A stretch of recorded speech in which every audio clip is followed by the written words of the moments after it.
안녕하세요. 책 읽는 뮤즈입니다. 오늘 소개할 책은 천직을 넘어 전설을 꿈꾸다. 정태성 비전택시대학 총장 지음 출판사 청구루숲. 정태성 현직 서울의 22년차 택시기사이자 강연가 동기부여가 주 서비스 경영 컨설팅 코리아 대표이사 서울 개인택시 협동조합 이사장 비전택시대학 총장 외에도 잡다한 타이틀이 있지만 택시기사라는 직업을 가장 자랑스럽게 생각한다. 블루칼라에 대한 로망을 품고 고등학교를 기획, 퇴학당하고 험난한 길을 자초했다. 나이가 들어도 꼰대가 되기 싫어 항상 스스로에게 질문하고 답변하고 행동하는 청춘을 꿈꾸고 있다. 고정관념, 선입견, 편견, 상식에 태클을 거는 것이 취미이기에 그의 행보는 택시 업계에서 퍼스트 앤 올리이다. 택시도 그의 인생을 닮은 지프, 랭글러, 루비콘이다. 택시 핸들을 잡은 이후 외국인 최초 일본 MK 택시 신입사원 연수과정을 수료하고 런던 블루캡 견학을 다녀왔다. 60여 개의 수료증과 자격증을 취득하고 학사, 석사를 마치고 박사과정을 공부하다 돌연 휴학하고 학사 학위 20개 취득을 목표로 지금은 SDU에 평생 교육학과에 편입했다. 세상을 바꾸는 시간 15분, 아침마당, 목요특강 외에 TV 강연과 삼성, 현대, LG, SK 등의 기업체와 관공서, 대학교에서 직업관과 동기부여 등을 주제로 2000회의 강연을 했다. 공저로 어른 수업이 있다. 추천사, 남과 비교하면 불행하지만 비전을 품으면 행복해진다. 세상이 타락했다. 잡것들이 너나 할 것 없이 책을 내려고 한다. 로마 시대의 키케로가 남긴 명언이다. 아무런 체험적 통찰력 없이 책을 내려는 사람들에게 던진 경고의 메시지다. 그런데 이와는 상반되는 또 다른 명언이 있다. 경험은 글을 잘 쓰는 모든 이들의 안주인이다. 평범한 택시기사가 택시대학을 만들겠다고 선언하면서 남다른 행보를 거듭해온 정태선 총장의 모습을 오래전부터 지켜봐왔다. 기회가 닿아서 같은 장소에서 강연도 하고 인연이 닿아서 내 강연회에 참석하면서 마음을 함께 나눌 수 있는 돈독한 사이가 되었다. 내가 정태성 총장을 좋아하는 이유는 사람을 향하는 따뜻한 마음과 세상을 바라보는 남다른 시선 때문이다. 책은 나 자신과의 대화하는 독백이자 무엇보다 내 삶을 숨김없이 보여주는 고백이다. 내가 가장 소중하며 나는 그 누구와도 비교할 수 없는 소중한 존재임을 깨달았으면 좋겠다는 바람을 가져본다. 지식 생태학자 유영만 한양대학교 교수, 나무는 나무라지 않는다. 지식 생태학 저자가 앞에서 이렇게 추천서를 써주셨습니다. 머리말. 나는 서울의 22년차 택시기사다. 수많은 청중 앞에서 나만의 경험담으로 2시간을 끌어간다는 것은 엄청난 에너지가 소모되는 일이었다. 하지만 더 힘든 일이 기다리고 있었다. 그것은 글을 쓰는 일이었다. 맞아요. 저도 페북에 저의 생각과 저의 글을 하나 완성하는데도 거의 1시간 이상이 걸리더라고요. 그래서 정말 글 쓰는 작가들은 정말 너무 대단하다는 생각이 듭니다. 내 나이 55세, 일반적으로 50대 중반의 남성은 인생의 정점을 찍는다. 평화로운 가정을 지키기 위해 집을 나서면서 치열한 전투를 치르게 된다. 유독 글쓰기에 의기소침해 있던 나는 그 중년의 사내처럼 다시 용기를 내보기로 했다. 여러 출판사의 문을 두드렸지만 문전박대와 거절로 돌아왔다. 아주 오랜 세월이 또다시 지나갔다. 다시 힘을 내보라고 멘토이신 유영만 교수님의 격려가 있었다. 추천사도 써준다고 약속했고 출판사도 함께 알아봐주겠다고 했다. 멘토는 처음부터 도움을 주지 않는다. 교수님의 소개로 청구루숲의 백광옥 대표를 만났다. 2009년에 첫 문장을 썼으니 9년이 걸린 셈이다. 장애인으로서 짧은 생을 살다 간 할머니, 역시 하늘의 별이 된 아버지와 딸, 탈구하는 과정에서 소천하신 일본 MK택시의 유태식 부회장님께 이 책을 바친다. 멘토의 연구실에서 비전 택시기사 정태성. 차례 1막 살아가지 않으면 사라진다. 2막 배우지 않으면 배우가 될 수 없다. 3막 도전하지 않으면 도약할 수 없다. 4막 나답지 않으면 나의 답을 찾을 수 없다. 5막 전진하지 않으면 전락할 수 있다. 내집 말 여행의 끝에서 또 다른 시작을 꿈꾸다. 모든 시작은 실현이다. 나는 모든 부분에 있어서 평균 이하였다. 나는 고등학교도 제대로 졸업하지 못하고 뒤늦게 검정고시에 합격했다. 재도전 끝에 간신히 과락을 면한 부끄러운 점수였다. 신용만 불량해진 것이 아니었다. 내 삶의 모든 부분에서 인생의 불량자가 되었다. 모든 인간관계도 단절되었다.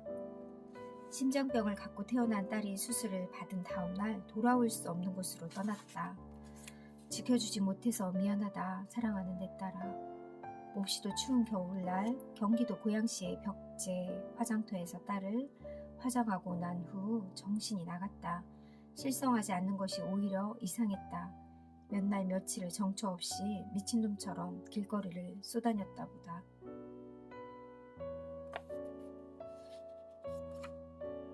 내 인생에서 리셋 버튼이 있다면 과감하게 누르고 싶었다. 남들처럼 멋지고 행복한 인생을 살고 싶었다. 하지만 학력을 포함한 스펙은 고사하고 취업 정년기를 넘긴 30대 중반의 신용불량자에게는 뾰족한 수가 보이지 않았다.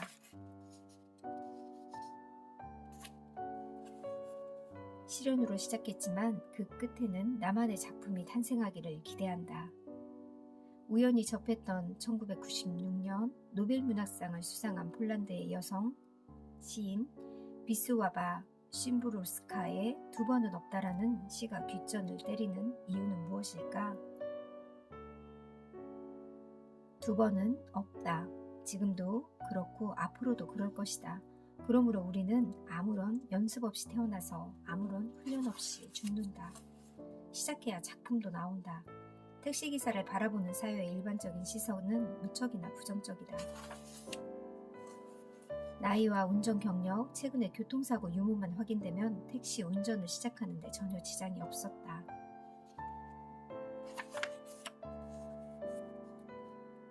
첫날의 택시 영업은 성공적이었다. 무려 14시간의 운전을 마치고 회사에 돌아와 입금하려는 차에서 입금을 하려고 차에서 내리는데 다리가 꿈쩍도 하지 않았다. 14시간 동안 한 번도 차에서 내린 기억이 없었다. 그때서야 다리의 감각이 서서히 돌아오는 것 같았다. 내 손에 쥐어진 돈은 자그만치 5만 원이나 되는 거금이었다. 집으로 향하는 걸음은 천근만근이었지만 가슴은 뿌듯했다. 아내는 새벽 4시 30분인데도 잠들지 않고 나를 기다렸다. 집에 돌아와 씻을 틈도 없이 밥을 먹자마자 쓰러지듯 잠이 들었다. 밥은 꿀맛이었고 잠은 달콤했다. 감사했다. 일을 할 수 있음에 감사했다. 돈을 벌 수 있음에 감사했다. 재기의 발판을 마련했음에 또한 감사했다. 거의 모든 택시기사는 소설 한 권쯤 가슴에 담고 있다. 몇 배로 힘든 시간을 잘 견뎌냈잖아. 지금 겪고 있는 일은 아무것도 아니야. 힘내. 삶은 총성 없는 전쟁이다. 밤에 운전하는 것은 낮에 운전하는 것보다 몇 배나 더 힘들다. 그래서 많은 택시기사들이 일을 마치면 술을 마시기도 한다. 하루 종일 운전을 하다 보면 끔찍하고 처참한 교통사고를 바로 앞에서 생생하게 목격하기도 한다. 취객의 토사물을 청소하다 손에 묻히기도 했지만 승객과 세차비나 영업 손실비랑 실랑이를 해봤자 나만 손해라는 것도 터득했다. 많이 당해봐서 모자라는 택시요금을 집에 가서 준다고 해도 믿지 않는다. 신분증이나 소지품을 반드시 챙기고 기다렸다. 당연히 미터기는 켜놓는다. 술 취한 여성 승객은 깨우지 않고 바로 112에 신고했다. 괜히 깨우려고 몸을 흔들면 성추행이 될 수 있음을 알았기 때문이다. 취객 손님을 택시 기사들은 골뱅이라 부른다.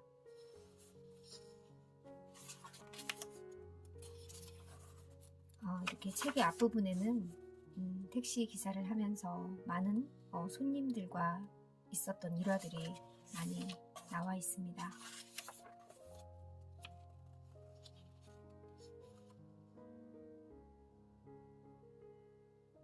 저는 이 일화 중에서 할머니 이야기가 참 사소한 거지만 정말 감동이 있었는데요. 어떤 할머니를 태우셨대요. 아침에, 이른 아침에. 할머니가 놀면 뭐해, 내가 이 일을 해야 가게에 보탬이 되지. 얼마를 버시는데요. 구청 7호 사업이라고 그마저도 한 달에 열흘만 일할 수 있어. 다 합치면 25만 원이 되려나? 택시비를 빼면 그나마 남는 것도 별로 없을 것 같았다. 할머니를 모시고 달리는 내 택시는 마침 다음 교차로에 신호대기로 멈춰섰다. 나는 할머니 몰래 택시 미터기의 집을 버튼을 눌렀다. 시간 거리 병산제의 택시 미터기는 주행을 하지 않고 서 있기만 해도 요금이 오른다. 많은 액수는 아니었지만 택시 요금이 적게 나오게 하고 싶었기 때문이다. 오로지 돈만 벌 목적으로 눈이 뻘겋게 쏘다녔던 나였는데 처음으로 큰 선심을 쓰는 것 같아서 쓴 웃음이 나왔다. 목적지에 도착하니 택시 미터기는 3,300원을 가리키고 있었다. 할머니 3,000원만 주세요. 의기양양하게 말했다. 그런데 할머니의 반응은 의외였다. 저는 이 부분에서 할머니와 기사님의 훈훈한 마음, 그런 마음을 주고받는 이 이야기가 너무 감동이었습니다. 애기 젊은 양반 택시 운전하면서 고생하는데 이 늙은이가 택시 요금을 깎을 수 없지. 여기 5,000원이니 나머지 잔돈은 따뜻한 커피 한 잔 뽑아 드시게나.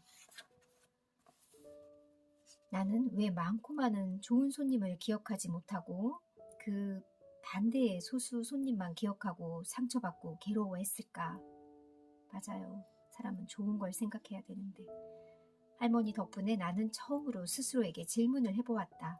지금 살아계신다면 100세를 훌쩍 넘기셨을 것이다. 간혹 그 장소를 지나갔지만 안타깝게도 다시는 할머니를 만날 수 없었다.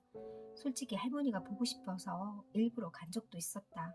택시 운전의 최고 고비에서 할머니는 나를 기적처럼 일으켜 세워주었다. 정말 사람의 무심한 어떻게 무심코 한 행동이 누군가에게는 정말 삶의 원동력이 되어주기도 하고요. 정말 힘이 되어주는 일인 것 같아요. 사람은 만나는 사람에 따라 바뀌고 그 사람이 살아가는 환경에 따라 바뀐다. 천성이 더러운 사람은 없다. 태어나 살아가면서 더러운 사회가 더러운 사람을 만든다. 하루하루가 경이로운 기적이다.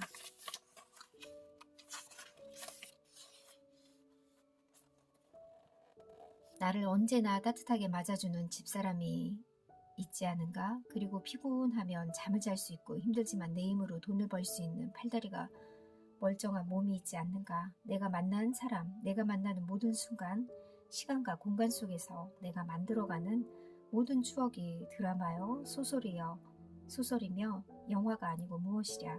더구나 나는 드라마와 소설의 주인공이지 않은가? 삶은 하루하루가 경이로운 기적이 아닐지 아니는지. 아들은 대학생이 되었고 군복무를 하고 있는 지금 택시기사의 아들을 건강하게 잘 커주어 아빠는 너무나 고마워. 택시기사의 아들로 살아온 나날들이 택시기사 아빠만큼 쉽지는 않았을 거라는 생각을 미처 못했단다. 못난 애비를 용서해다오. 이막 배우지 않으면 배우가 될 수 없다. 배움을 멈추는 순간 사람은 안이하게 살기 시작한다. 자신이 알고 있는 대로 생각하고 생각하는 대로 세상을 판단하고 평가하게 된다. 삶은 그때부터 이 길을 막기 시작한다.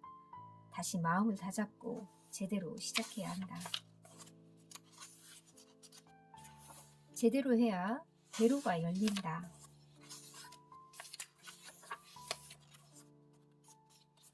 대한민국 택시기사 30만 명, 지금은 줄어서 27만 2천 명이다. 전 세계적으로 택시기사는 약 3천만 명이나 존재한다.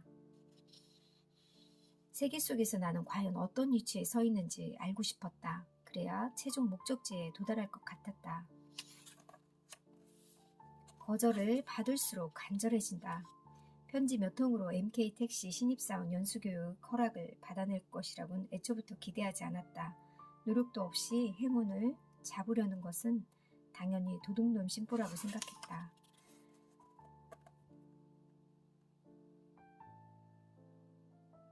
귀하의 뜻은 가상하다 도움을 드리지 못해서 안타깝습니다. 부디 좋은 결실이 있으시길 바랍니다. 대통령 비서실장의 답변은 등기로 된 편지 형식으로 왔다. 어떻게 대통령이 함부로 문서에 사인을 할 수 있겠는가. 국서가 될 수 있기에 이해할 수 있었다. 정중한 거절이었지만 답변을 준 것에 감사했다.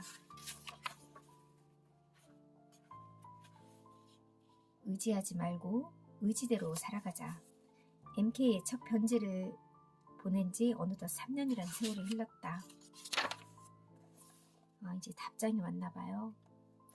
부회장님 너무 감사합니다. 하지만 죄송합니다. 제 돈을 들여서 가고 싶습니다. 일주일 과정이 아닌 정시 신입사원 연수교육을 꼭 받고 싶습니다. 역시 이분의 태도는 남다른 분입니다. 살다 보면 우리는 크고 작은 기회와 행운을 만난다. 하지만 때로는 작은 기회와 행운을 잡는 순간 더 큰 기회와 행운을 영원히 놓치게 되는 경우가 있다.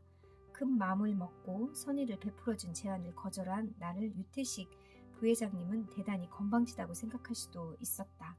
부회장님은 또 한 번 크게 한숨을 내쉬었다. 내가 부회장님의 파격적인 제안을 거절한 이유는 선택의 여지가 없는 확실하고 선명한 목표가 있었기 때문이었다.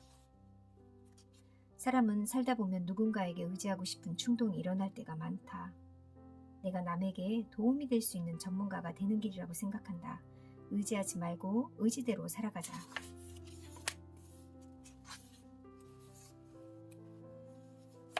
아버지에게 드리는 편지 이야기도 감동이었습니다.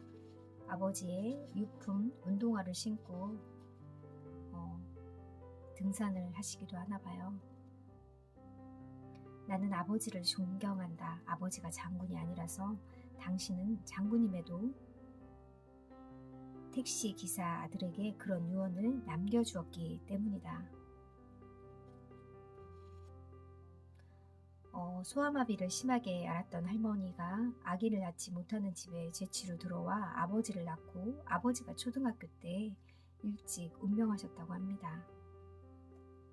아버지는 농업고등학교를 졸업하고 학비가 들지 않는 육군사관학교에 입학하고 직업군인이 되셨다고 합니다. 그분 중에 뇌졸중으로 쓰러지고 불굴의 투지로 건강을 회복했지만 다시 말기 폐암 진단을 받고 1년 이상 투병했지만 끝내 영면했다.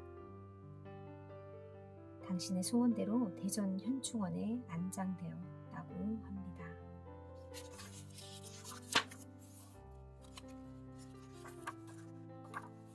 진정한 스승은 경험이다. 런던에서 택시 운전 자격증을 취득하기 위해서는 무려 3년 동안 6번의 시험을 통과해야 된다. 빨라야 3년, 늦으면 7, 8년이라고 하네요.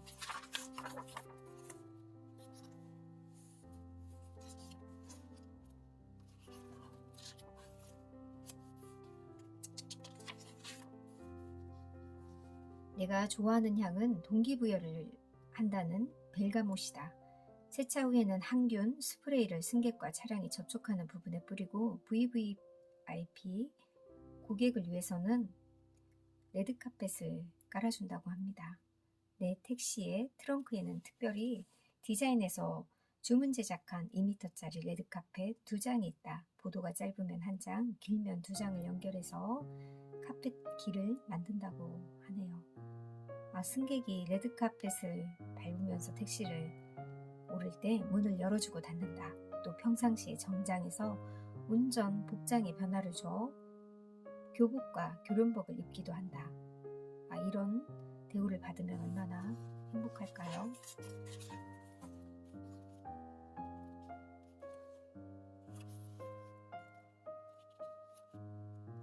정말 많은 부분을 소개해드리고 싶은데 제가 너무 자세히 소개하면 안 될 것 같습니다. 저는 이 책을 페북 친구님께 선물로 받았는데요. 정말 이분의 책을 꼭 한번 읽어보셨으면 좋겠습니다. 많은 직업도 갖고 계시고요.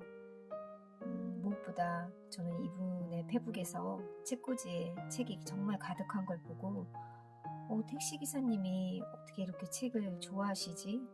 저도 그런 선입견을 가지고 이분 뭐지? 하는 마음으로 이분에 대해서 전혀 몰랐을 때 페북에 눈에 띄었던 게 저는 그 책꽂이였습니다. 그러다 글을 읽으면서 이분 정말 너무 멋있구나. 이 이분을 왜 내가 몰랐지? 하는 생각이 들었고요. 세바시 강연을 듣고는 제가 너무 감동을 받았고 눈물을 흘렸는데요. 이 책을 읽으면서도 제가 한 3번은 감동의 눈물을 흘렸던 것 같습니다. 여러분들에게도 꼭 이 책을 한 번쯤 꼭 읽었으면 좋겠다는 생각에 소개해드렸습니다. 감사합니다.